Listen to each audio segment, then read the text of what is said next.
어떤 사람이 사망하면서 총 5억 원의 유산을 남겼습니다. 이 경우 우리나라에서는 얼마의 상속세를 내야 할까요? 또 당신이 생각하는 적절한 상속세는 얼마인가요? 그건 바로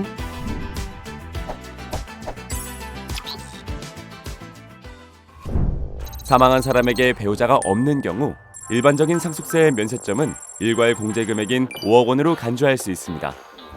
즉 5억 원 규모의 유산에 매겨지는 실제 상속세액은 0원인 경우가 대부분이라는 이야기죠. 하지만 사람들의 인식은 현실과 달랐습니다. 사람들은 이 사람의 상속세 부담을 평균적으로 유산 대비 20%, 즉 1억 원에 달할 것으로 추정했습니다. 또 유산이 5억 원인 경우 응답자들이 적정하다고 인식하는 유산 대비 상속세 비율의 평균은 12%로 나타났습니다. 실제로는 0원인 세금에 대해 사람들은 12%의 세금을 내는 것이 적정하다고 생각한 것입니다. 그렇다면 누가 상속세를 내는지에 대한 사람들의 생각은 어땠을까요? 이러한 인식의 차이는 누가 상속세를 내는가에 대한 질문에서도 동일하게 나타났습니다.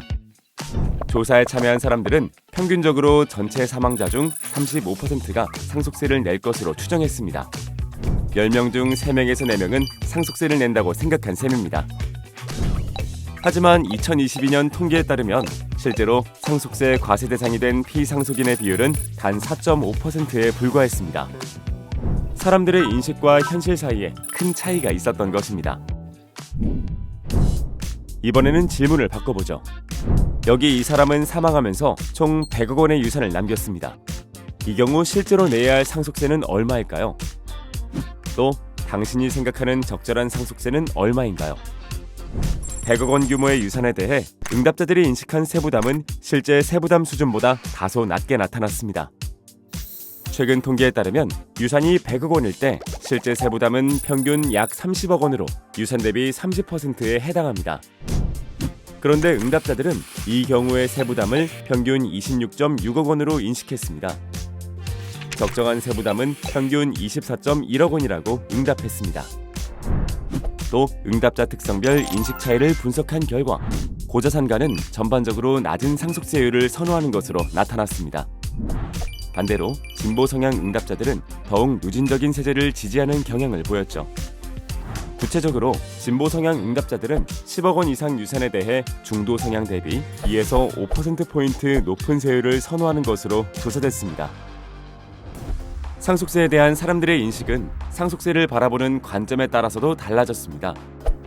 먼저 피상속인의 관점에서 열심히 일하고 많은 돈을 저축한 부유한 부모의 재산이 사망 시 상속세 대상이 되는 것이 공정한지 또는 불공정한지 묻자 응답자의 53%는 불공정하다고 답했습니다. 그런데 부유한 부모의 재산이 대부분 상속받은 것이라는 설명을 추가하자 상속세가 불공정하다고 한 비율이 45%로 줄어들었죠. 반대로 상속인의 관점에서 부유한 가정에서 태어난 자녀들이 덜 부유한 가정에서 태어난 자녀들보다 훨씬 더 많은 재산을 상속받는 것이 공정한지 또는 불공정한지 묻자 응답자의 55%가 이를 공정하다고 답했습니다. 피상속인과 상속인의 관점을 통합해 상속세에 대한 찬반 의견을 제시하고 응답자들이 자신의 견해에 가까운 쪽을 선택하도록 했을 때는 응답자의 40%가 부유한 부모가 자신의 재산을 전부 자녀에게 물려줄 수 있어야 한다는 견해에 더 동의한다고 답했습니다. 이처럼 응답자들이 실제 세부담을 정확히 인식하지 못하고 또 상속세를 바라보는 관점에 따라 공정성에 대한 인식이 달라지기도 한다는 결과는 국민의 세부담 선호를 파악할 때 정확한 정보 제공이 반드시 병행되어야 함을 시사합니다. 실제로 무작위 실험을 통해 세부담 정보를 제공한 결과 응답자들의 적정 세부담에 대한 인식에 유의미한 변화가 나타났죠. 국민의 견해는 조세제도에 대한 불완전한 정보와 인식에 기초하고 있을 가능성이 있으므로 단순히 현재 수준에 비해 세부담을 어떻게 바꿔야 하는가를 묻는 방식은 잘못된 인식을 전제로 한 편향된 응답을 초래할 수 있습니다. 또 하나의 중요한 사실은 다수의 국민이 선호하는 세제가 반드시 사회적으로 바람직한 세제라고 단정할 수는 없다는 점입니다. 결국 우리에게 필요한 것은 사회적 선호뿐 아니라 조세에 따른 행태의 반응, 능력 분포의 형태 등 다양한 요인을 고려해 적정한 과세 수준을 결정하는 지혜가 아닐까요?